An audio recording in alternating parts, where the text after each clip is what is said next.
Today, we are actually having two partners for our webinar.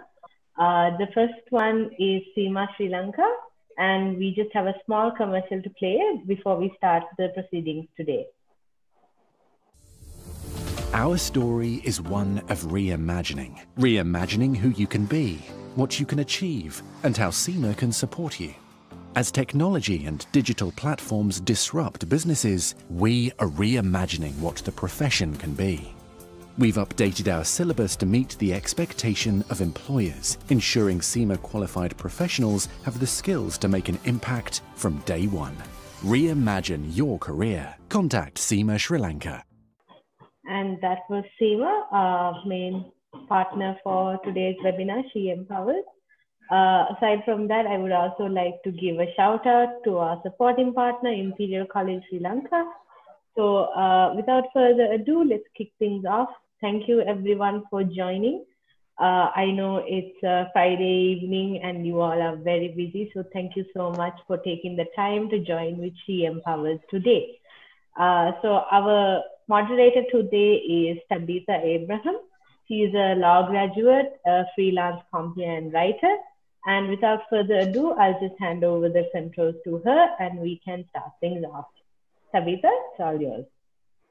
Yes, thank you for the introduction, pardon me. So today we have with us 6 lovely and inspiring women who fought their own battles in life to discuss what women empowerment means to them. So let me just introduce you the panelists for today. So maybe you can kind of wave or do something to show that when your name is already on the screen, but maybe you can wave to indicate that I'm speaking about you.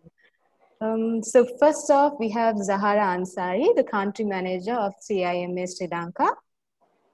Then we have Stephanie Siriwardhana, artist, host, humanitarian, and former Miss Sri Lanka. And Ornella Gunesekere, Miss Universe Sri Lanka 2019, crowned toughest model on the earth at the Mount Everest Fashion Runway 2020.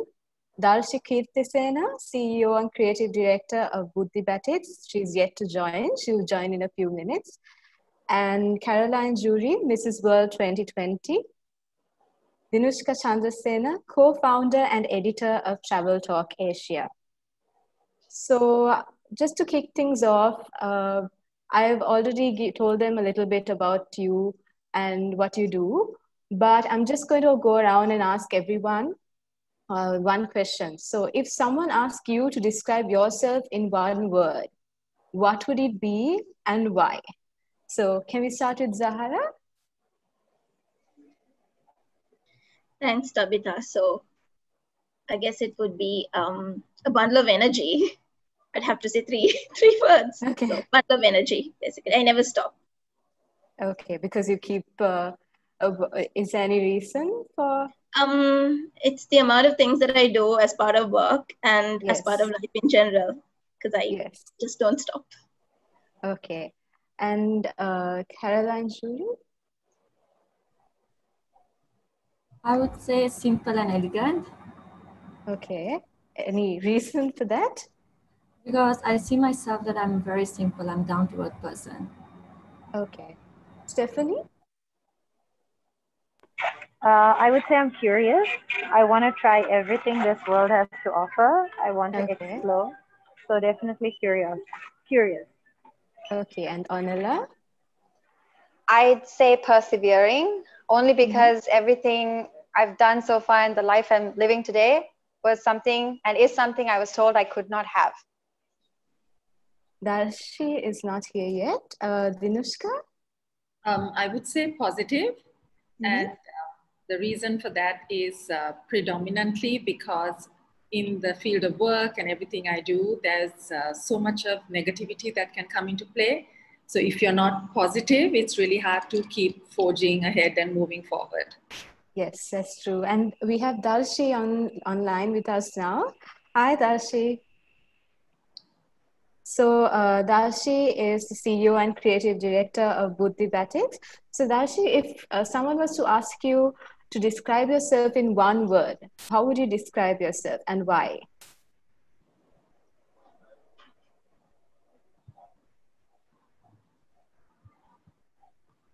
I think you have to unmute your mic.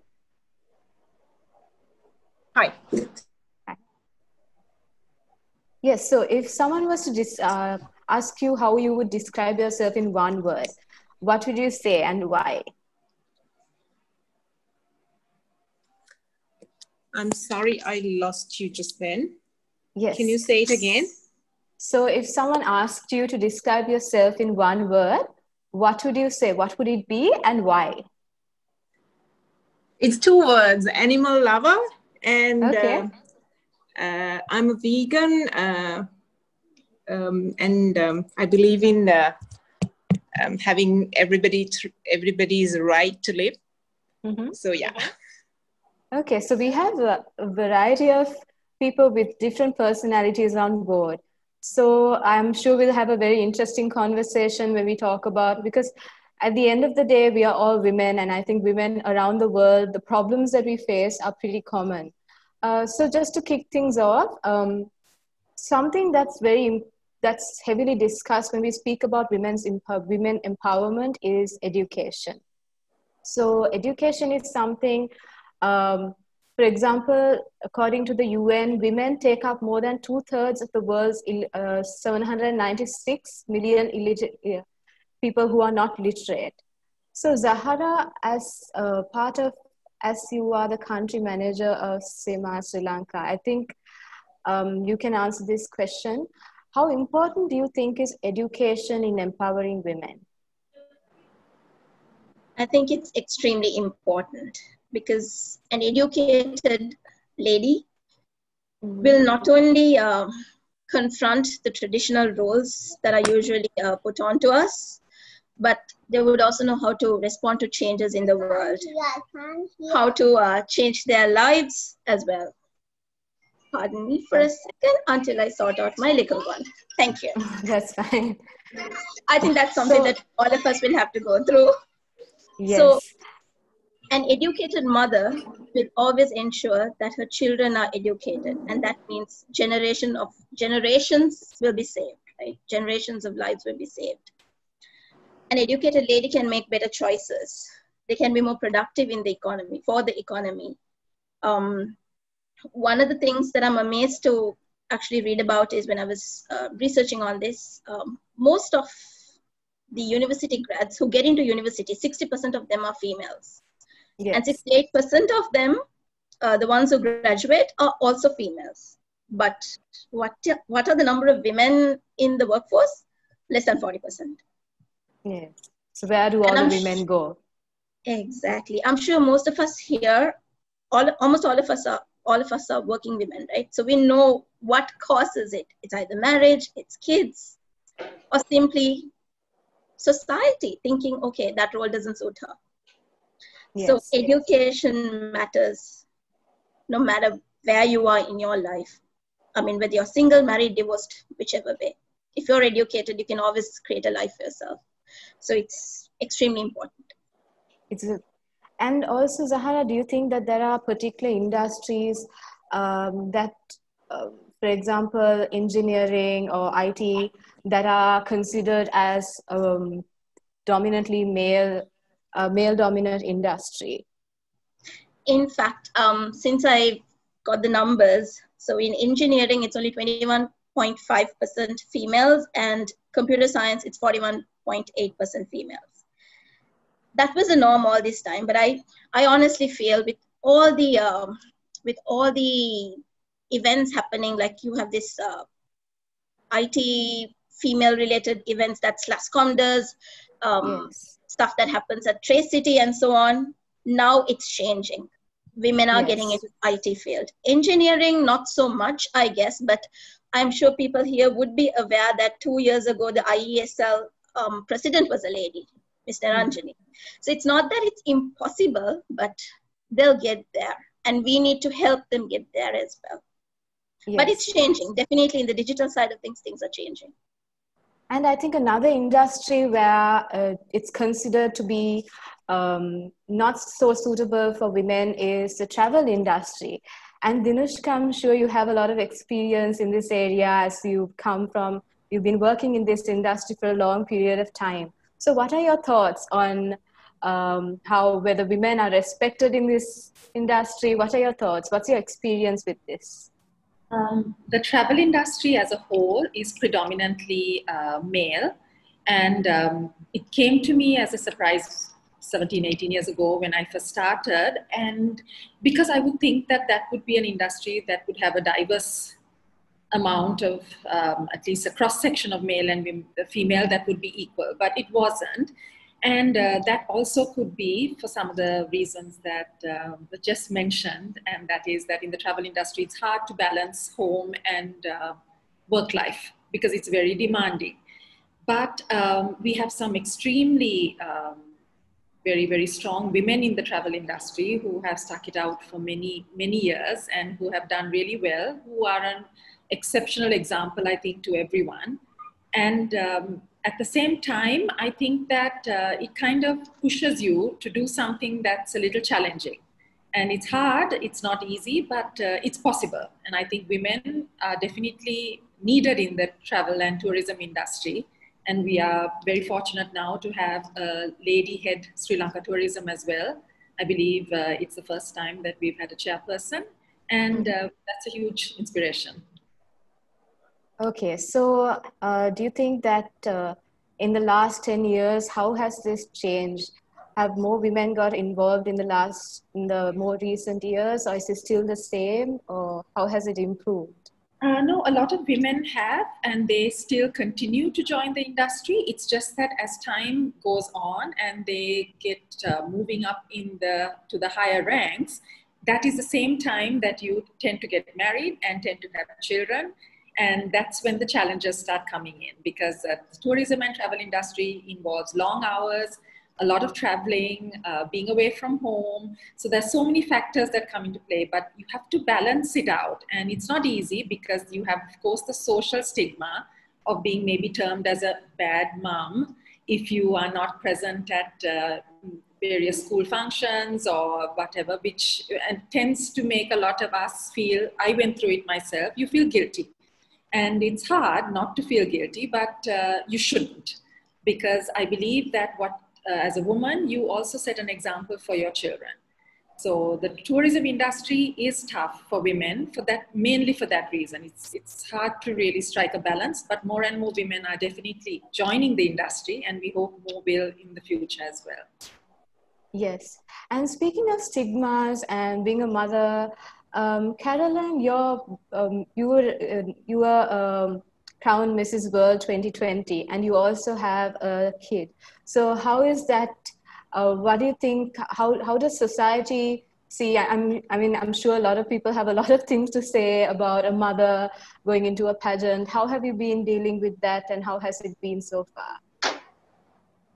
Yeah, actually, it's really tough because people are always there to judge you, but thanks to God, my husband, he's the one who encouraged me and support me. But because since my daughter is 2.5 years old, it's a bit difficult for me. So yes. End of the day, like, you can be so much busy in work, but you have to spend quality time with your child. So usually what I do when I come back home, I make sure I switch off my mobile and I spend the 100% time with my daughter. Yes. So what really made you get into the selection rounds for Mrs. World Sri Lanka, and tell us a bit about your journey towards Mrs. World, the competition itself, and how it was?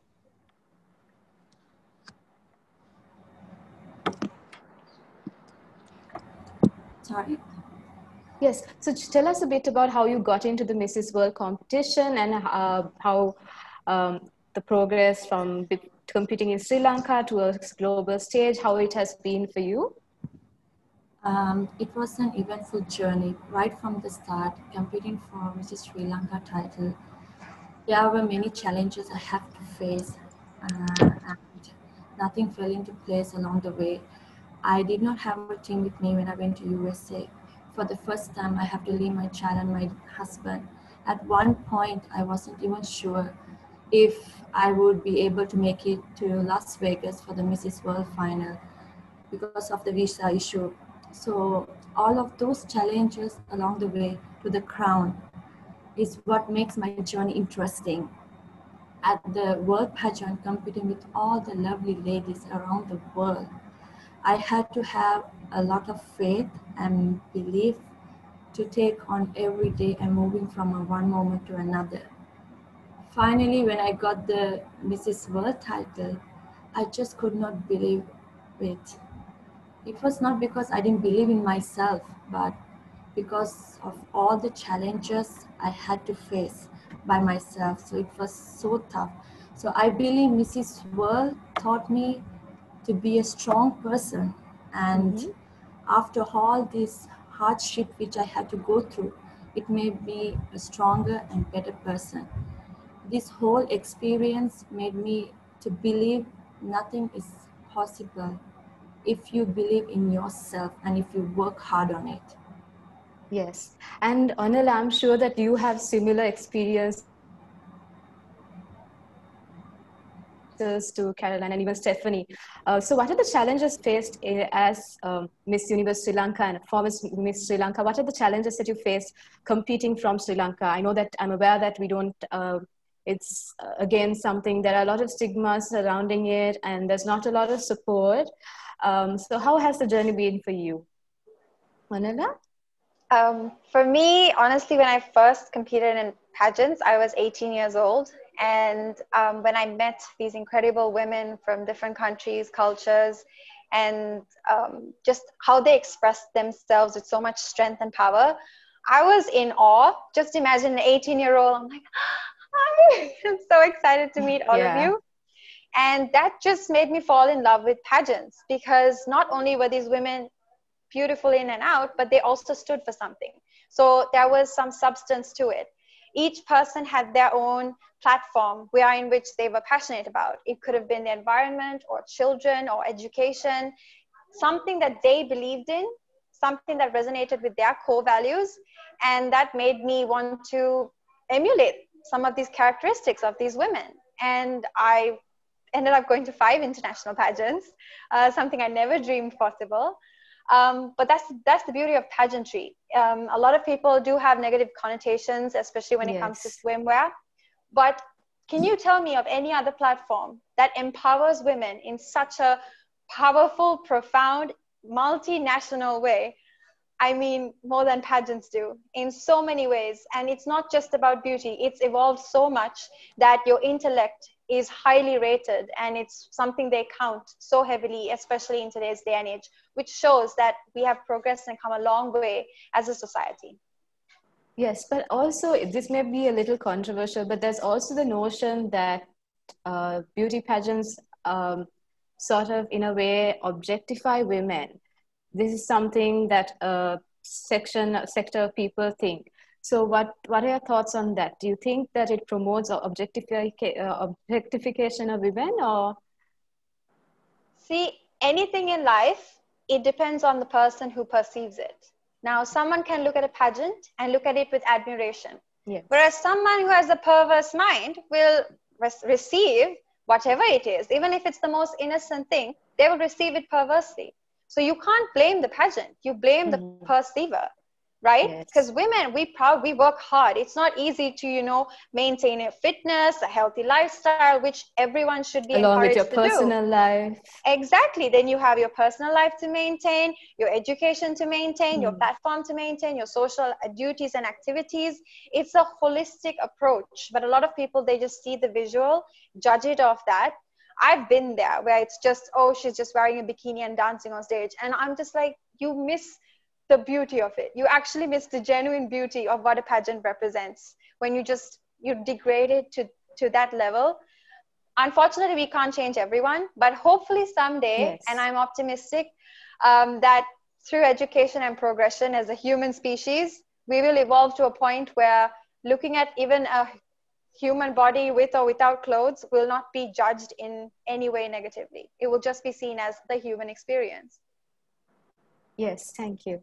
And also, Stephanie, what has your experience been as someone that has been part of pageants? Okay, I think she went offline. So yeah, I'll get back to her later. But till then, if we can discuss a little bit about what an empowered woman or a strong female role model means to you. So if we can create some conversation about that, because I'm sure different people have different opinions about what that would mean to them. It's a very subjective phrase. So Darshi, what, in your opinion, as someone who is the CEO of a big business and you've been handling this business for a long period of time, we'll start with you. What, in your opinion, is an empowered woman? Hi. In my opinion, an empowered woman is being able to make a decision for herself, having the freedom to live her life and make the important decisions in her life with her to her liking. That's how I feel. I mean, it's a simple, simply that's how I feel. Does anybody want to add on to that, or maybe Zahara? So basically, adding on to what Darshi said, someone who can do whatever she wants, whenever she wants, limitless. Okay, yes, that's true.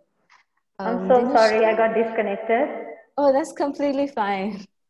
Yes, we are talking about what an empowered woman and a strong role model, female role model means to us, because people have different ideas about what that means. It's a subjective term. So that's what we're talking about right now.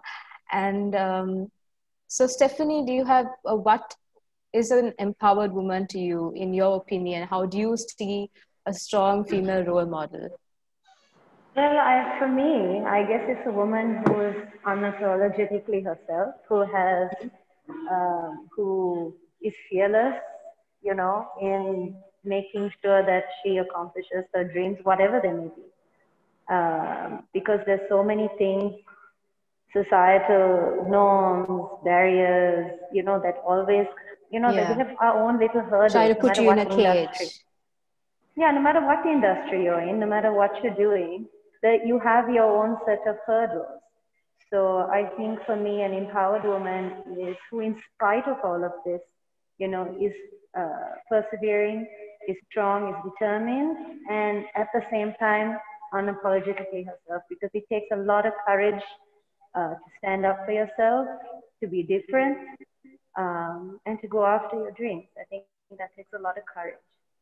Yes, I think recently Sri Lanka appointed its first female Inspector General of Police. And I read today that DIG, there have been right? so many... Yeah, sorry? The DIG. Yes, the DIG, sorry. And I read today that so many people had signed petitions against it because they didn't like the decision that was made. They didn't think that a woman deserved to hold that position. So I think regardless of... like you said, regardless of the industry, it's a common problem that we face. Ornella, what are your thoughts on this? Sounds like they're scared. Yeah, I that mean, could be one of the reasons. Put a woman in power and suddenly they're shaking. Why else would they want to get rid of the woman? Because they know women rule differently. We do. Yes.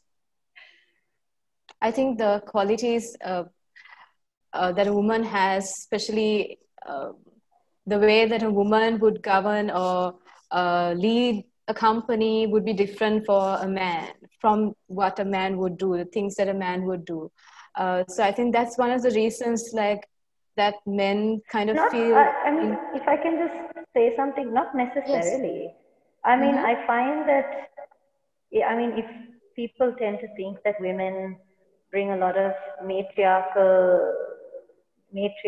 you know, those kind of feelings into leading. But I have read of many ruthless women, you know, who you would classify as a manly kind of leadership. So I don't think, I think again, these are labels that we just keep putting onto this word gender, what it means to be a man and what it means to be a female. I think everybody has their own leadership style, regardless of, you know, what your sexual organs are or how you identify yourself.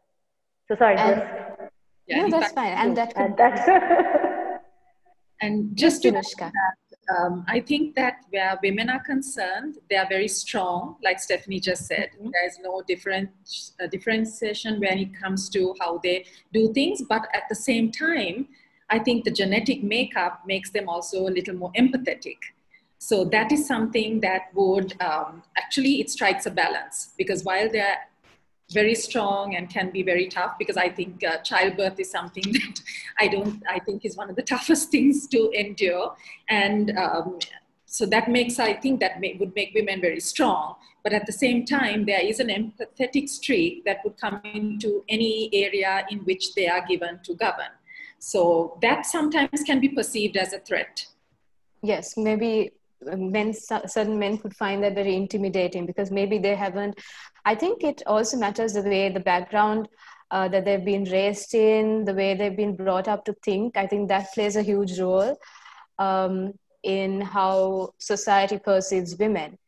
And so what else do you think plays a role in how women are perceived in society? Caroline?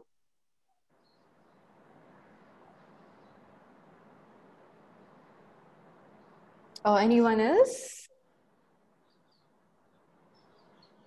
Sorry, if I may go, I think this is where your previous question was very pertinent, which was, what's the role of education? At the end of the day, it all boils down to education. It starts from the home. It's not necessarily school. It's how you see, you know, the division of duties at home from your mom and your dad. It's, you know, how that respect factor plays in. It's also the values and ethics you learn growing up on how to treat a man, how to treat a woman. And I think these things play such a significant role, which is why it's so important that, you know, we inculcate values and ethics, because we've been a patriarchal society. We live in a patriarchal society. That's our reality, you know, and women, just as much as we all want to fight for our rights, we will get nowhere if men don't join this discussion, if men are not a part of this. So it's so important. 100%, you know, I mean, I love this analogy, which is like, you have a castle, right? And you're stuck outside the castle. So what you can do is like try to throw like, you know, those little fire bombs, and try to, you know, cross the moat with the crocodiles, you know, very painfully. Or you could just make some friends in with the guys and ask them to drop the gate for you to get in. So it's much easier to do it that way. And I think now we have a lot more male feminists, which is so amazing. And it boils down to education. And I think we have improved so much. Like when I won Miss Sri Lanka, it was 10 years ago next year. So I'm so old. 10 years next year, you know, but I have seen such a difference, because the first, I want to say the second year after I won, I organized a Women's Day event where we just spoke about domestic violence and the importance of, you know, respect, and some of the organizations were afraid to even come and take part in this, because we blocked out Gregory's Road because they had gotten stoned for distributing condoms. And before, when I wanted to talk, because I work with sexually abused young girls with an organization called Emerge. So I started back in 2011 with them, and people were like, don't talk about this. This is such a taboo topic, you know? And now you see, as a culture, you see women are allowed to dress the way they want more, because I got a lot of hate for the way I dress. People are talking about sex. People are talking about sexual frustration. People are talking about, you know, male-female relations, you know, consent. These are all amazing dialogues which are happening. So we are, as a society, going in the right direction. And I think if we change the education, the curriculum a little bit, I think we can definitely expedite it a lot faster. Sorry, I spoke a lot. So I'm going to be silent. Oh, that's fine. Also, I think adding on to that and to what you, adding on to that and what you mentioned earlier, I think the gender roles imposed on girls and boys as they grow up in their families also plays a huge role. For example, even parents, the way they allocate tasks at home. for, you know, the girls to help with the cooking and the boys to help with the washing the cars. I think it starts from small things like that, serving which the then leads tea and to, biscuits to all the aunties and uncles. yes, to all the guests who come home while the boys just sit and just watch. I mean, I think small things like that play a big role as they grow up, because it changes the way they think, the mentality that they grow up in. Because when they grow up, when they get older and get married into families, then they kind of expect the same thing from their wives, and they expect the same thing from their mother-in-laws and wives and sisters. They expect the same thing. So I think, yeah, what you said is very true. Like, it starts from, to tackle these issues, we really need to start from the grassroots level. So we've spoken a little bit about the issues that women have faced in society. So I want to go into more specific details now. So if I'll just ask you about what you're doing now and how you started. So I'll start with Darshi. So if you can tell us a little bit about your business and how you started and where you are now. Okay. How I started was, my parents already had Buddhi Batiks when I was born, and I used to pretty much play with. That was my backyard, really. After school, I would go and make clothes for dogs and dolls, and try my hand with batik. And then during lunch break, I would serve my rice and curry, and then go and sit with our team, the craft women. They were mostly women, actually. Not that anybody picked them over men. It just, happened to be that way. I have always seen in the village of Koswadi, I think this goes mostly to any other areas in the country as well. The women are really hardworking. You know, they cook in the morning, they bring lunch, and then they drop the kids to school. They go pick up the kids. We have actually, as a part of empowering women, we give them flexible hours at the workshop in Koswadi. They, you know, they have a longer lunch break, and then they can sometimes work half days, and you know, you know, things like that. And so growing up there was quite fun, because lots of fun memories. Because after school, I would have lunch with them. Then we'd play ele because of the long lunch break, or carom, and it was quite like a family, really. And how I took over. So after my studies, I did work for one of the apparel companies, because I felt it wasn't, I can't just go and, as the owner's daughter, can't just go and join a business. You know, I have to earn my place in that. I have to learn. I have to. I think that's a very common misconception. Sometimes people think that when you take over family business, that you just get everything handed over to you on a silver platter, but that's not really the case, right? No, you shouldn't do that also, because you need to gain the respect of the team, and then you have to respect them also. You can't just come over them without knowing anything. So because they've probably worked there for much longer than you were, and they have much more knowledge about the craft and the skills. So I wanted to start from the beginning and learn from them, actually. And that way I could earn their respect too. And then, because I respect them also, because most of them I grew up with. So that's how I joined the business. So did you always want to get into it? Like, since you were small, since you've been growing up in that, with the business, is that something you wanted to do since you were younger? I always loved textile design and fashion design. I didn't know if I wanted to particularly join Buddhi Batiks. It was not in a state like, in the days my parents did, in the 80s, it was a booming business, but in the early 2000, it wasn't. It was, I kind of had to resurrect it if I wanted to take it over and then kind of run it. I have seen always my parents being so innovative back in their day, when they used to do Buddhi Batiks. And I think that was something that I learned from them, to be think out of the box and be innovative with what I did.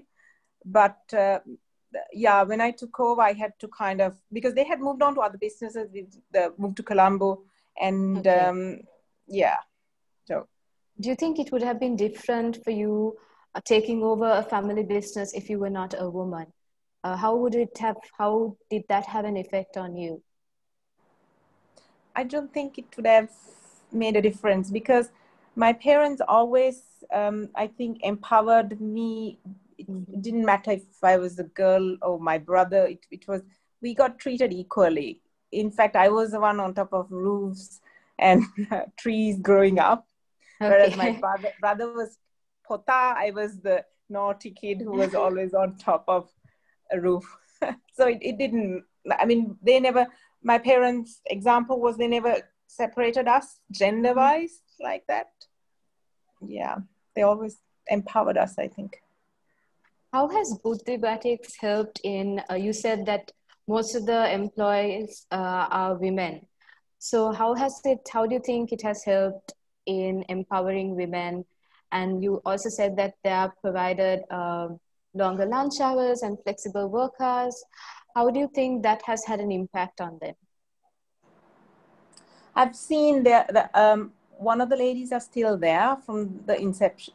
I think, yeah, from the inception. She was a trainee craft person. Now she's managing the waxing area. So I've seen them growing through the years, and I think also they are happy working there. That's why they've lasted so long. There are many people who's been there for years and years, like decades. So that flexibility and the respect, help them grow as people as well. Yeah. Yes. And Caroline, if you can tell us a little bit about what you wanted to be as a child, and what were you doing before you entered the Mrs. World pageant? Yes, so before I entered the Mrs. World pageant, I was living in Dubai, and for almost 5 years, I was working there in Virgin Megastore, the international retail brand. And I was working as a customer service. So that's how I met my husband also in Dubai. While I was working there, I always felt like this is not what I want to do, because since my childhood dream, I always want to enter into a pageant. I never thought Mrs. World, but I thought maybe Miss Universe or Miss World, but I never had a chance because I had the difficulty with finance, so I have to go to Dubai to work, to support my family.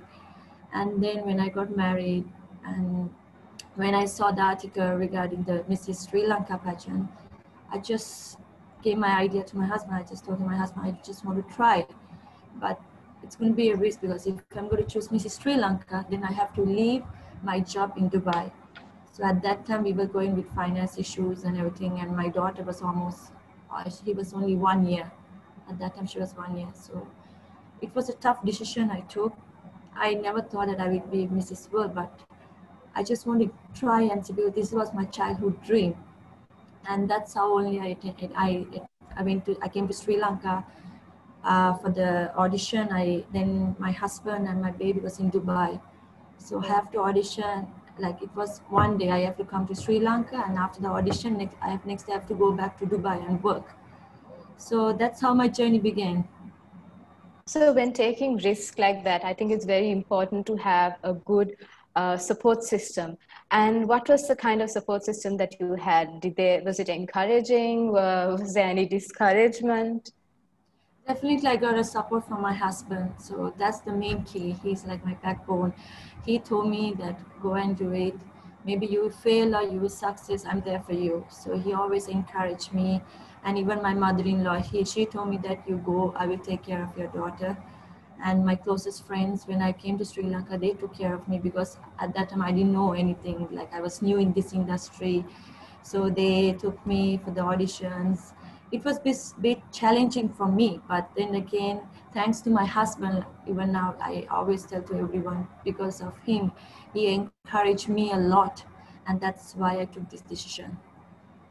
Okay, and do you think your younger self looking at you as you now, do you think your younger self would be proud of you, would be pleased? Is this what your younger self would have wanted for you?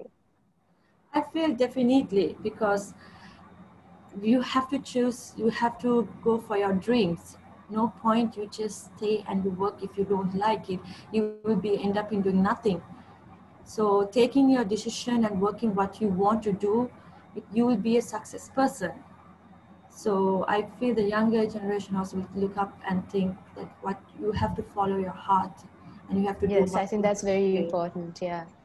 So Zahara, as someone who's worked in a corporate environment for a long period of time and have experience in that area, was it something that you always wanted to do as a kid? Was it one of your dreams? The first thing that I wanted to get into was to join the army. But oh, that's interesting. Would never be allowed. It was never and allowed. Why do you think that was not allowed? Well, that was at the height of the war, right? So that was definitely not allowed from home. And then I wanted to pursue journalism, perhaps look at being a lawyer. So that dream is still around. I've not given up. I can write quite well as well. So someday when I move out of the corporate world, I'll probably go back into that. But my dad's dream was to make me an accountant. And that's where the whole journey started. So I started doing CIMA right after I was just 18. Started doing CIMA, fell in love with all the extra activities that CIMA had with it. Like the CIMA Student Society, we used to have sports events, we used to do various events.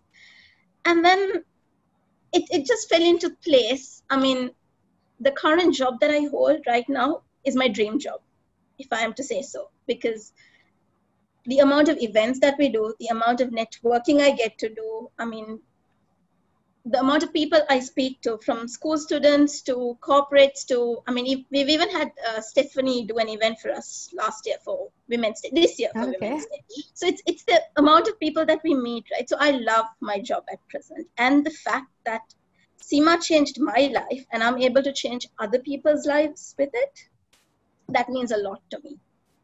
So you have absolutely no regrets about the path you've taken? I wish it was faster, because I did kind of feel stagnated in one of my previous roles. So I've been in banks, I've been in BPOs, I've been in telco. So I feel like I stayed in telco for a little too long. So I was there for nearly 7 years. But in a way, I also don't have regrets, because that's where I met my husband. But other than that, maybe the journey could have been a little bit more faster to get to the top positions, to shatter that glass ceiling, as you call it. But yeah, other than that, no regrets. But they say that everything happens for a reason and everything happens in due time. So I'm sure it was for the best, right? And what are some common problems that you think that women face in the corporate environment? Given the 16 plus years of my experience, some of the common things that I notice is not being able to manage their work-life balance. I'm not blaming the ladies, because I honestly feel that we are multitaskers, and that's why most of the gents feel very uncomfortable, because they know we'll get everything done, no matter what. We'll give our best and we'll finish it off. Make sure that we see it through. Exactly, because I think that's naturally in us compared to them, I guess. One thing I've realized is there are not a lot of facilities for ladies in the Sri Lankan corporate sector. I know Unilever, IFS, they have the daycare centers and they have the whole setup, but not all the companies have that. So that's one of the main problems for our ladies. And then our abilities, our potential, our skills are sometimes taken for granted. So if I am to give you this example, when you get married and you go back to work, they'll be like, oh, you should be leaving by 5. Hell no. If we were working till 7, 8 before, we can do that. Why do you think we can't? And if we've had a baby, it doesn't mean that, we can't manage the baby and our work. We can do that very well. So these are things that people tend to assume. Society thinks, okay, she's married, she's had a kid, she's kind of useless now. Thirdly, it's also certain people, the slander, the gossip, the competition within the corporate environment, those also kind of, create problems for women. Sometimes it could be women themselves creating problems for the women as well. These are the common things I've usually seen. Yes, and you spoke about working hours, but on the other side, I'm sure there are certain women who also would prefer, it would just make life easier for them if companies or corporate offered them flexible work hours. I'm sure that's something that companies are considering more now after the COVID lockdown and everything. But how important do you think providing flexible work hours, daycare systems, how important is that in a corporate setting? It's extremely important. So that's one of the reasons why I also love my company, because they had this whole flexible schemes and all of that way ahead of time, from the time I joined in 2017. See, to retain the best talent, you will have to be flexible. Because sometimes a mom would have to drop their child at school, a mom would have to do a lot more things. But as long as their workload is done, nothing else matters, right? As long as the outcome is achieved, it doesn't matter what time in the day they worked. At least that's what I follow with my company, and it works perfectly for us. And how do you think CIMA Sri Lanka has worked towards empowering women? I'm sure like it's a very popular professional qualification among students in Sri Lanka. And a lot of women get into it as well because they think that there's an idea that there's a way of thinking that accounting is a suitable job for a woman because it's not like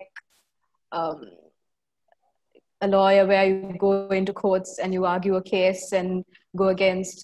It's considered better suited for women. So a lot of women do get into CIMA. So how do you think CIMA has helped women achieve their dreams and get education and things like that? You will have to excuse me for the nursery rhymes going on in the background. That's completely fine. So in the recent past, you would have seen Kasturi Wilson achieving that high position. Then you would have heard about Melanie Kanaka becoming the first female vice president of CIMA. You would have also heard about Jayanti Dharmasena in the recent past being the first female director at Haley's in their 140-year history. So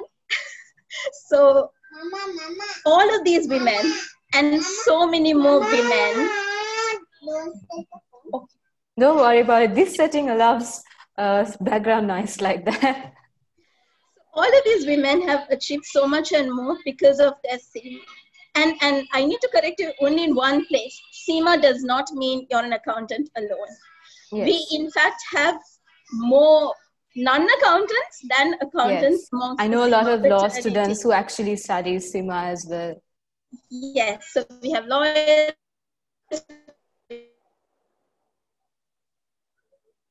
we have engineers, we have digital scientists, business. So we are more into business management. That's why even for me, this job was so much more easier. I don't like numbers so much. So what we always say is CIMA accountants take the number out of numbers. We're not only accountants, we do a hell of a lot more. So a lot of the females, one point that I actually want to share is also sometimes say you have to give up your working career and so on. But if you have a professional qualification, you can always come back to the workforce.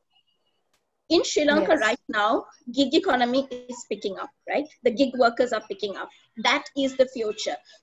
When COVID happened, you would have noticed the number of people on Facebook groups asking, are there any work from home opportunities? Yes. Are there, they are the ones who came up with entrepreneurial ideas and started doing various businesses to help their families, right? So CIMA or professional qualifications will always help ladies as well. Yes.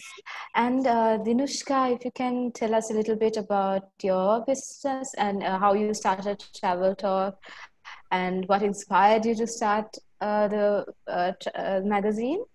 Okay. So Travel Talk started 17 years ago, and the inspiration, of course, was my late mom.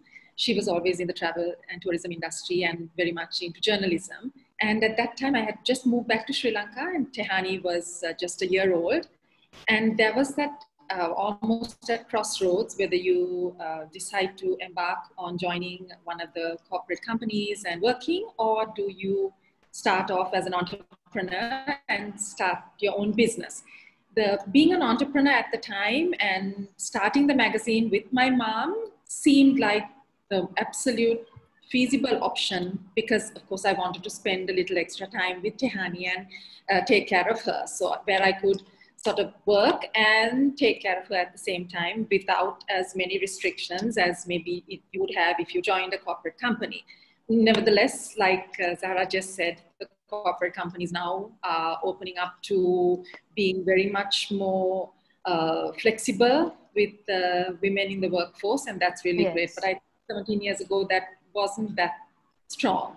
And we saw a void in the market for a travel trade publication. So it felt right, but we were also in the middle of the war. 2003, this was prior to peace in 2009. And of course, it was a bit challenging. And I think Darshi would agree with me, being an entrepreneur does not mean that you can actually stop working. That's the difference. When it's your own business, you there's no 9 to 5, there's no close the door and go home. You know, people will call you, they'll message you, they'll expect replies from you. And so that was something that I guess I didn't really expect, because I thought it would be a little easier.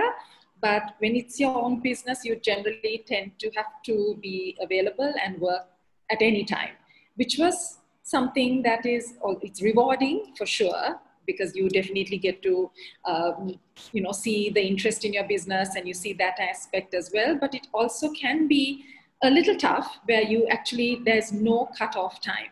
There's no Saturday, Sunday, it's 6 o'clock, I don't need to reply my telephone call. So that was a bit challenging, but getting into it, I think seeing where it is now, of course, at present, we are going through a very tough time. You know, tourism is very severely affected since we had the Easter Sunday attacks last year, and then this year with COVID. So it's a very challenging time right now, but I guess it's yet another obstacle that we need to overcome, and I think we will. Yes, so the flexible hours that comes with entrepreneurship, do you think that makes being an entrepreneur a good choice for a woman starting a small home business, starting something from home? Do you think it makes it suitable for a woman? I think it is suitable, but also when you take on that challenge of being an entrepreneur, you also need to know that you will either make or break that business. So that's a bit of a, it's a huge responsibility, because now not only are you responsible for you and the work you do, but you are responsible for the people that work with you. So that is something that I think being an entrepreneur, it's a great thing because it's your own business, but generally you are very much more responsible that the business grows, that it's sustainable. Those are factors which I would think, like if I would work for a company, you feel that one thing is the stability, where you would get your, you get your salary at the end of the month, and the company will go on no matter what. And then you're there and you contribute, but then the company is not going to fall apart if you stop or you leave. But when you're an entrepreneur, you can't really do that, because there are people that depend on you. You have people to pay, and you can't really, walk away. So that's a huge responsibility. So while there is all the pluses to it, where you have the flexibility and maybe you have all of that, it's a huge responsibility, and one that's pretty challenging. But it's definitely something that I think as women, I believe we make pretty good entrepreneurs. So, do you think that more women are getting into entrepreneurship in the more recent years, or what has it been like? What have you seen? Well, definitely they have. And I see different sectors have grown over the years.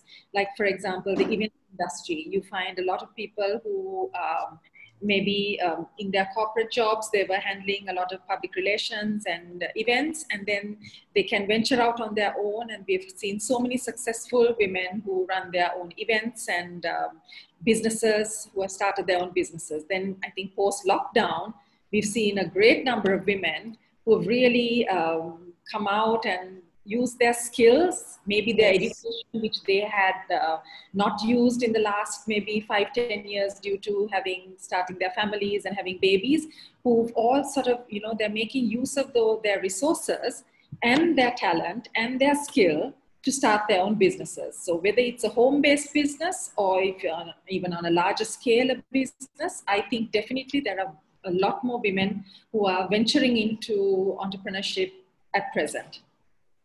And Dinushka, how has it been balancing your professional life as an entrepreneur with your personal life?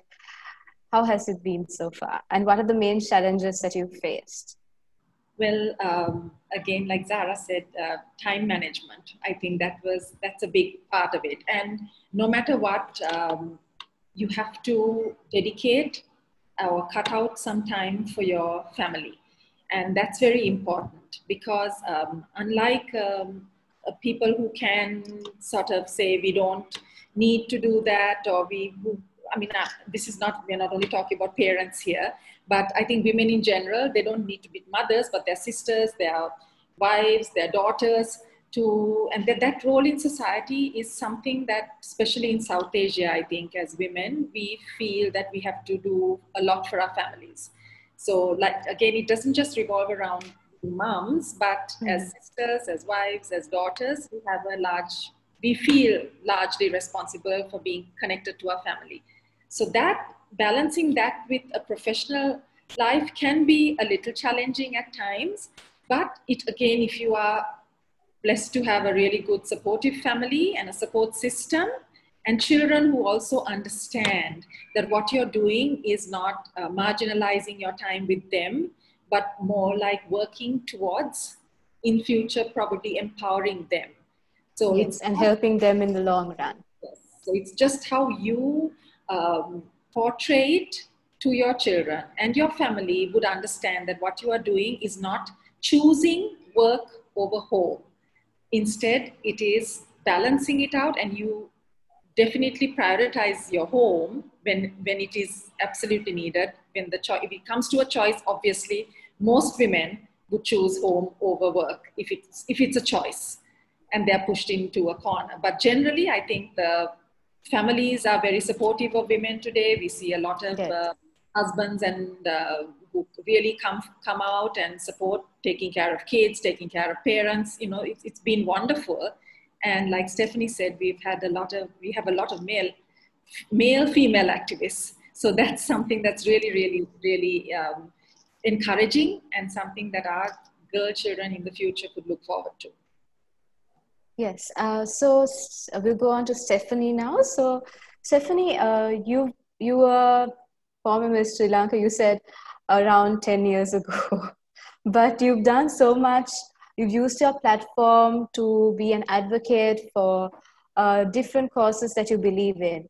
So do you think, what is most inspiring about this industry of pageantry and modeling and that whole industry? Do you think that it has helped you it has created a platform for you to pursue your passions and to fight for the causes that you're passionate about?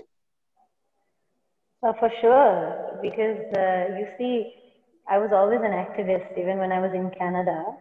And so the stuff I was doing before, I used to come on and off to Sri Lanka, and I used to say the same thing, but less people would listen.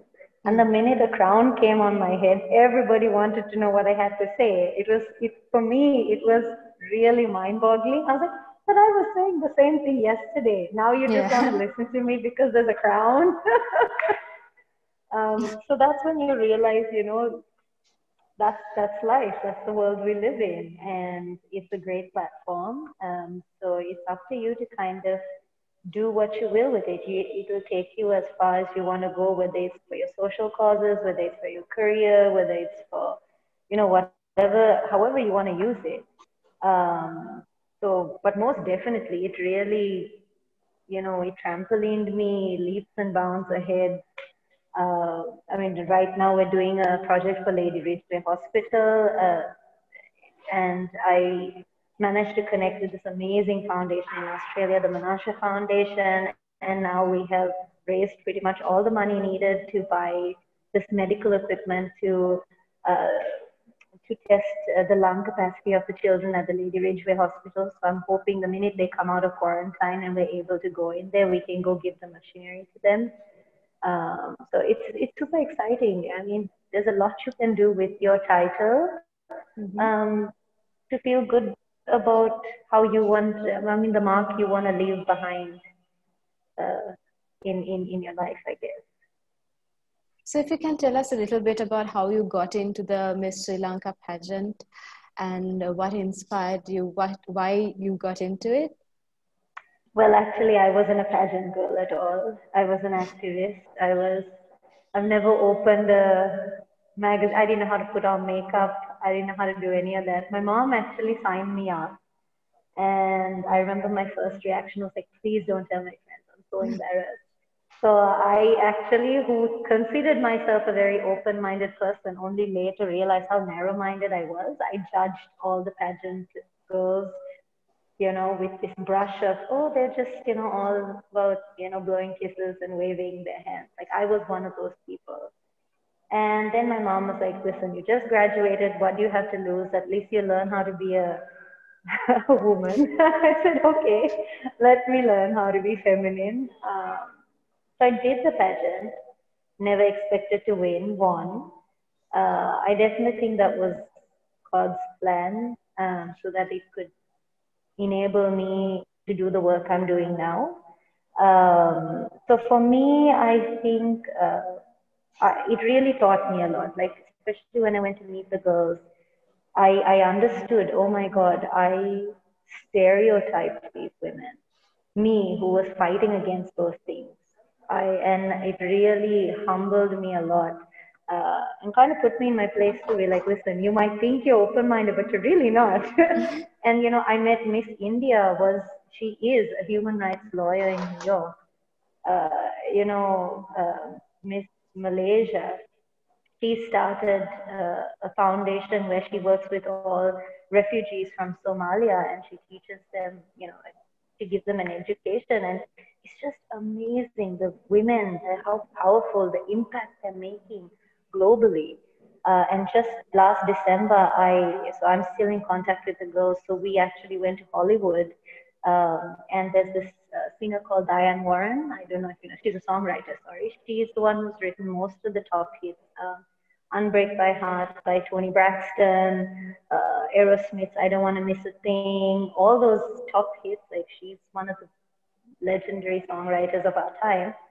And so she gave us the rights to her song from the movie Breakthrough, which is I'm Standing With You. And we were working on a cause against, about women standing in solidarity with each other, as well as against domestic violence and all types of violence, whether it's mental, physical. And so we all sang this song. So girls from around the world came. We were in Hollywood. We were in Diane Warren's studio.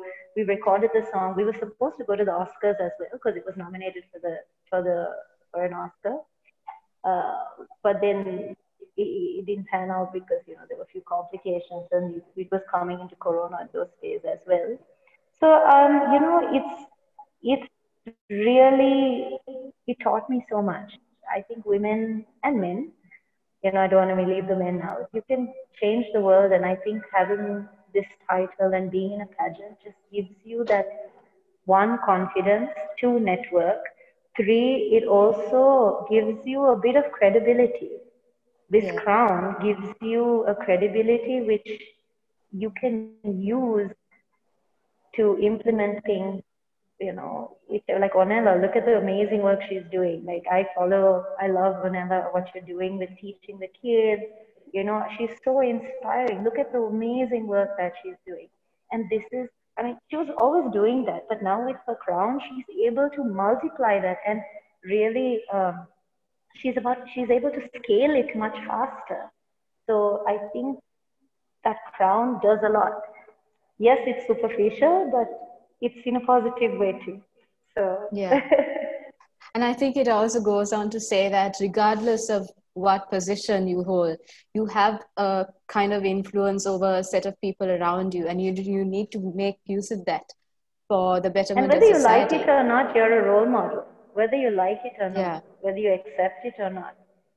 Even if it's just for your say, younger siblings, you're still a role model to someone. Someone's still watching you. So, Stephanie, speaking of role models, is there anyone that you look up to as a woman who has changed things for women in society? I think my mother, she's like a bulldozer. She's really powerful. She is not afraid to speak her mind. As a kid, she always told me, have the courage to be different, Stephanie. Very military style upbringing, though, for me. But she is one of the most powerful, inspiring women. Like right now, she's like in her 60s, but she just did all her exams to be an immigration consultant, and she's studying. She's now, her goal is to like get an MBA on top of being an immigration consultant. Constantly, she's one of the first people who worked with the tourism board in Sri Lanka to Okay. make their software. So she made a little program for them. And she spearheaded so many things in Sri Lanka. She was working with the Link magazine. She was always doing something new, something exciting. And it just taught me to just, that curiosity I told you about earlier comes from her, because she's done so many different things. And she keeps doing it. She doesn't rest. So for me, I think I have gotten that from her, and I really look up to her a lot. She's very strong. So, Stephanie, what is one of the biggest challenges that you face in the many roles that you play in society? Biggest challenge I face. That's a good question. There are many.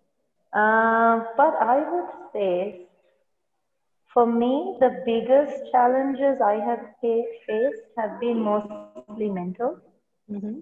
Sometimes where you feel like, are you really good enough to do this? Or can I do this? Especially when you do something new. That self-doubt sometimes creeps in.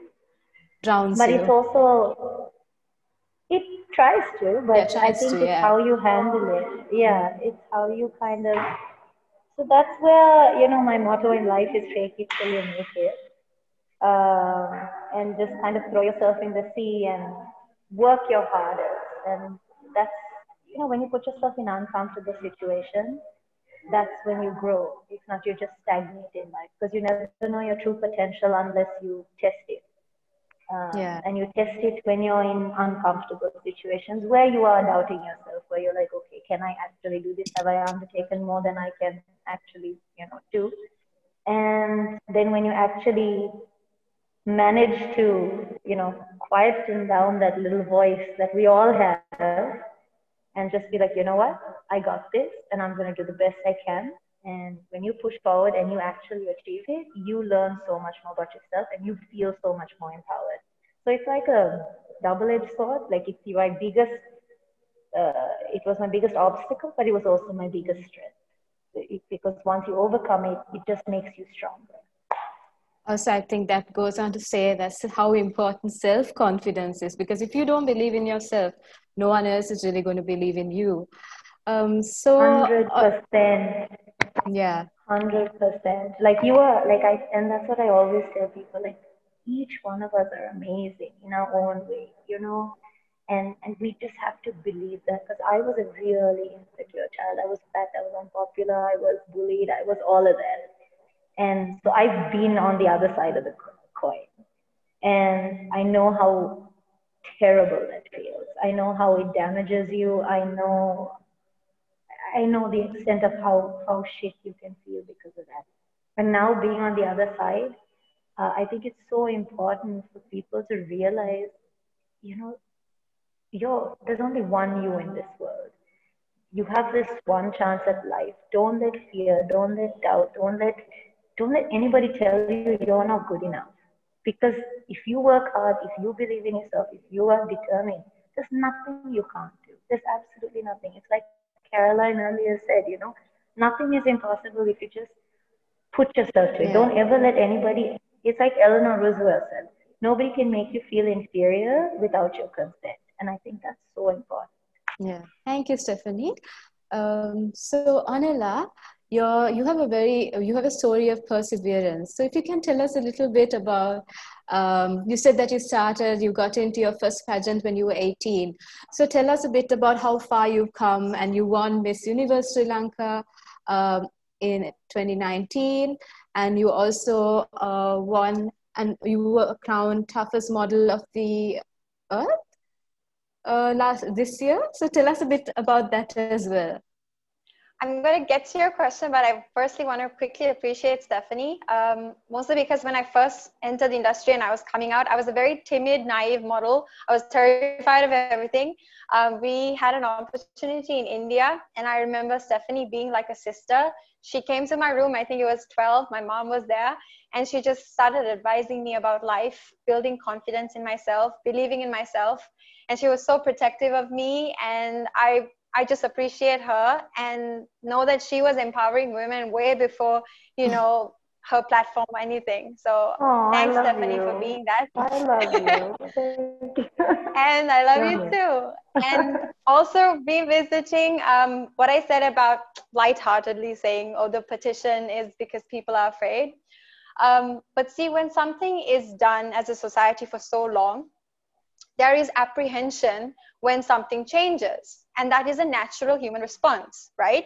Now, this petition, I'm sure there are even women who've signed it.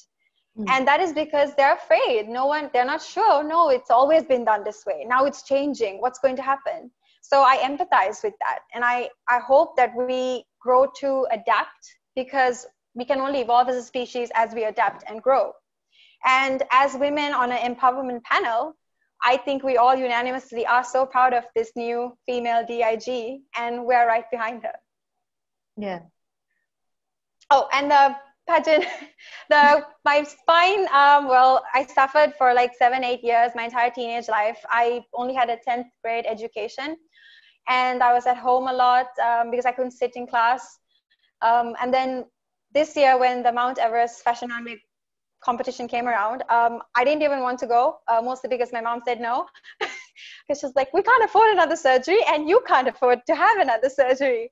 But the thing is, I've been in a position where I was laying on a bed, nurses were feeding me, brushing my teeth, washing me, cleaning me. And when you've been in a position of such powerlessness, you feel like a caged bird. You just know you can fly, but your body or something is a circumstance is holding you back. And like that, for me, there's so many women who are restricted financially. Like Caroline was sharing how she was apprehensive because the finances weren't there. It could be a mental health issue. It could be an emotional issue. It could be abuse that you've been carrying and you can't, respond to your adult life because of what happened to you as a child. So these factors are all circumstances. And my one was physical, mental, and emotional. But I said, what the heck? These chances don't come often. Sometimes you have to risk it for the reward.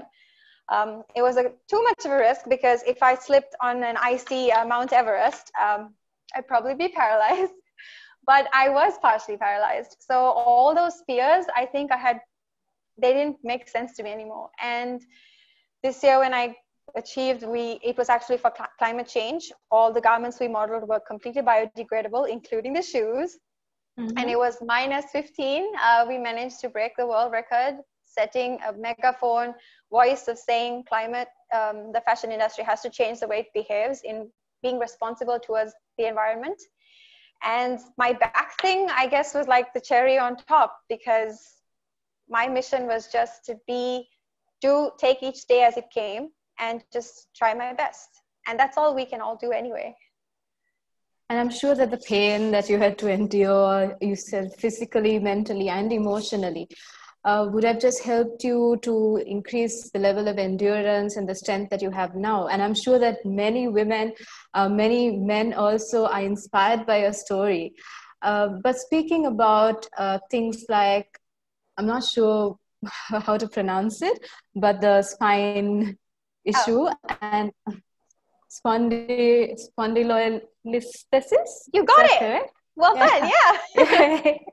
So things like that, and a lot of women also face a lot of issues with regards to things like menstruation, which they can't really speak about. For example, even in like workplaces, some women go through a lot of issues that increase the pain that they face. Personally, I have friends who even faint when they go through that period of the month. So there are a lot of things that women can't really speak about openly because they don't really have the opportunity, or they're not in an environment where they're understood about these things. So how do you think this has to change? I'm going to go back to, as Stephanie said, it has to start from education, because childhood is the most important time and the most fertile period wherein which we can invest in the human capacity as a whole. Now, when young men are taught these things at a young age, it becomes something normal, to the point where they offer you support when you're enduring your menstrual cycle, which happens every month, right? Yeah. Apart from that, you have other feminine issues like PCOS, endometriosis, and these affect you in so many ways, to the point where you can't even get out of bed. Yeah. Now, why are we shunning this? We're all human beings. We're all sharing pain. We all share happiness. We all share health issues. Why is it not taught in schools as a normal thing, a normal accepted understanding between men and women? We're all human beings. And I believe that normalcy has to start from childhood. And I want to take this moment to appreciate the men who go to supermarkets and buy feminine products and grab a tub of ice cream along with it, just to support their partners, because they understand. They understand. It's not because they're just doing it because they want to make the other person feel better. They've genuinely got interested, and they empathize with a woman. And the only way you can change that, you have to start from childhood, because it's hard to change an adult, but children you can build with healthy, open mindsets. Yeah, I'm sure that even you experienced this where you told someone about what you were going through, and they just didn't understand. They probably thought it was just another back pain or something like that. And I'm sure just like that, a lot of women going through these feminine issues like PCOS or endometriosis, when they complain, or when they rather say that something is difficult for them, or they just want to take a day off for these reasons, I'm sure they're told that, or they're thought to, like indirectly they're told that, it's just something that happens every month, like just deal with it. So I think in even those areas, I think it's important in the workforce, in corporate environments, that men as well as women, sometimes even women don't understand that other women could have it more difficult than them. So they try to shun it down and say, okay, it's just, I go through it as well, so why are you complaining about it? So I think it goes both ways. Men and women need to understand that just because you don't suffer, the level that you suffer when you go through something may not be how much another person would suffer from the same thing. For example, someone could get a cold and not really make a big fuss about it. But for someone else, a cold would be a big problem. Like they would want to stay in bed and not go to work. Like the level of pain that people experience is different, right? So, yeah. 100%, because the intensities, and also everyone has a different circumstance they come with. Everyone has sort of that baggage that life has thrown their way. And there's this thing where they say you have to practice mindfulness about your environment or about yourself. But it would be more beneficial to all of us if we practiced kindfulness, because then we would be more understanding and, okay, fine, you can handle it, but try to see things from another person's perspective. And if you can handle it, what can you do? That means you have something that you can use to help that person. Use that to help that person, right? Wow, Ornella, that was amazing. I think I'm going to steal that line. Kind promise. I wish Thank I you, knew Ornella, for that insight. Yeah, go on, sorry. No, yeah, I said, I was trying to remember where I heard it from. I can't recall, but I will let you know, Steph and Tabitha. Thank you. So I think it's time for us to wrap up. But before we finish this discussion, I think something that we need to appreciate is that most of us are privileged enough, like we are privileged that we've had the opportunities to pursue our dreams, but not everyone around us have the same opportunities. So if we can finish off by just discussing a little bit about what you think can be done to create more opportunities for women in society. Starting with Dinushka. I personally think that we as women can uplift more women. And if it doesn't start with us, we can't expect men to start uplifting women. I think we all have an individual responsibility as women. We know the challenges we have faced. We know the hardships we have gone through. We know the restrictions that have been laid out. So I believe we can encourage other women to break those barriers or overcome them and work through them. Because I believe that at different stages of your life, you go through different challenges. But as Zahara and everyone on the group has clearly said, education is the foundation. And if a lot of girls do not have access to education, I think as parents, they have a responsibility to educate them from the home front, just about giving them that structure and a little bit of strength and confidence and give them the encouragement they need to move forward. So I think we have a big responsibility, if not only through the younger generation, but our peers, uplift everyone around you. Give them an encouraging word, give them an encouraging smile, tell them that it's possible, because it is possible. You just have to, as Ornella said, persevere. Yeah. Caroline, what are your thoughts on this? On how we can create more opportunities for women in society? I think you have to unmute your mic.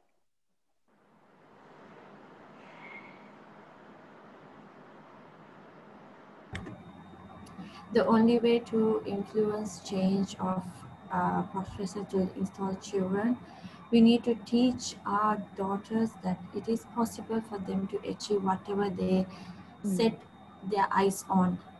And we need to teach our sons to respect the fact that girls too have the talent and mental capacity to achieve big dreams and goals. We need to lay the foundation at an early age. And hopefully within another generation, we will start seeing real change. Even today, we are in a better place than we used to be. We women just need to keep achieving big dreams and helping each other so we can have a better place and better environment for our children to grow also. Thank you, Caroline. Yes, go on, sorry.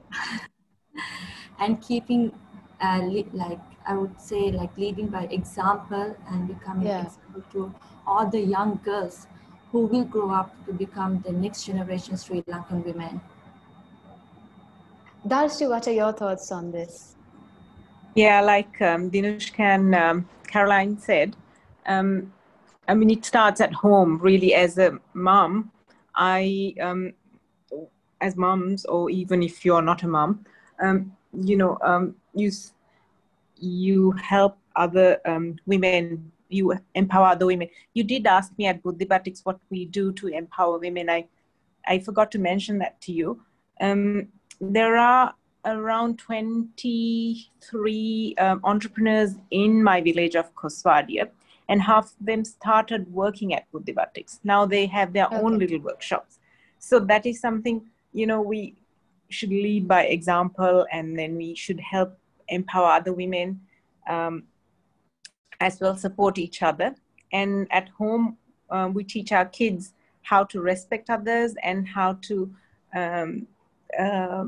be mindful about each other. So that's what I would like to leave with you.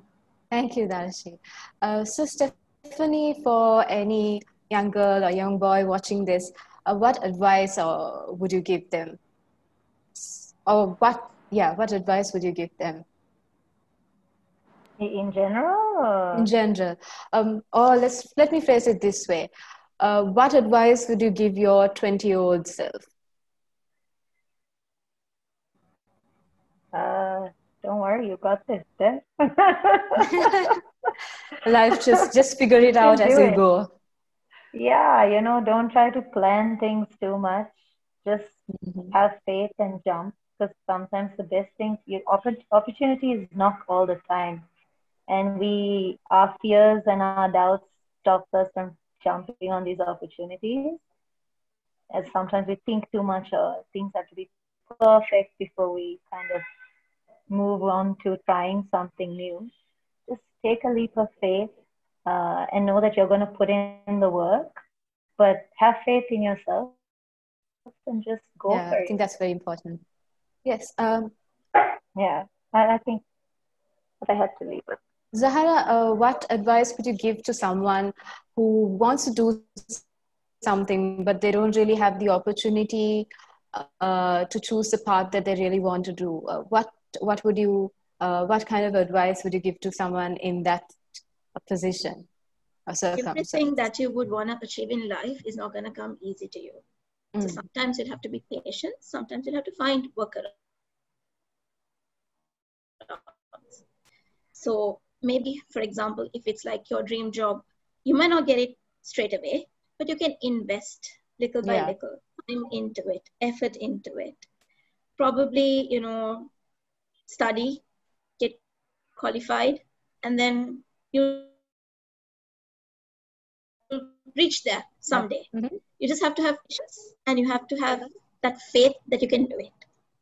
And Tabitha, if I may add on to the previous question that you asked, Dinushka, Caroline, and I would probably request the ladies here and other ladies who are listening to this as well to take on a few young ladies and mentor them. Maybe mentor about 5 a year, and then they can go on to mentor others. So that is the change that we can bring onto the world as well. Thank you, Zahara, for your insight.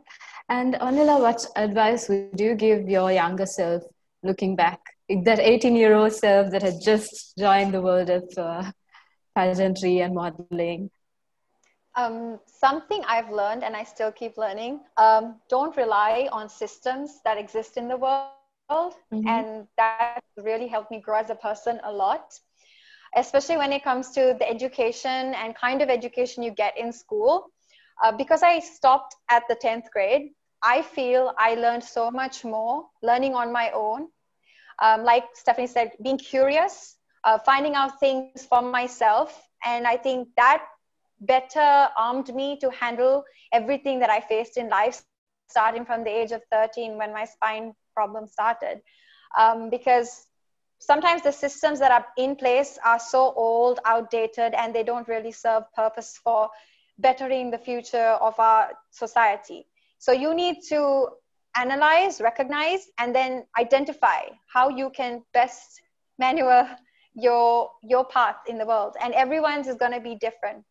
And that's something I guess I did realize early on in life, because such a traumatic thing happened to me so early on. And that helped something click in my brain that said, your journey is not going to be that cookie cutter journey that everyone else has. And that's okay. It doesn't mean you're a failure. And to anyone listening who's young, who thinks that you have to do the same thing, follow the same steps, follow the same recipe, life does not work. There's no recipe, one size fits all. We all have different journeys, which is why it's important to help each other without competitiveness, without jealousy, without pulling somebody else down, but understanding that because we all struggle, we're all in it together. And I think when you have that kind of perspective, you focus on your journey with more compassion to other people and to yourself, which is very important also. And you never know what the other person is going through. So you always have to make sure that you're being kind, because you never know what they're going through inside, right? Exactly, 100%. Okay, so I think it's time for us to wrap up now. Does anybody want to share some last minute wisdom? Anything that you want to say? No? Okay, then thank you so much. Tabitha, you're a young generation, a future lawyer. I think all of us, we wish you the very best. So much. And thank you for being a great moderator and handling this beautifully. Thank you so much, and thank you for joining us today. Thank you, Tabitha. Thank you, everyone. Thank you, Tabitha and Michelle. Thank you. Have a good evening. Bye. You too. Bye. Good night. Bye. See you. Bye.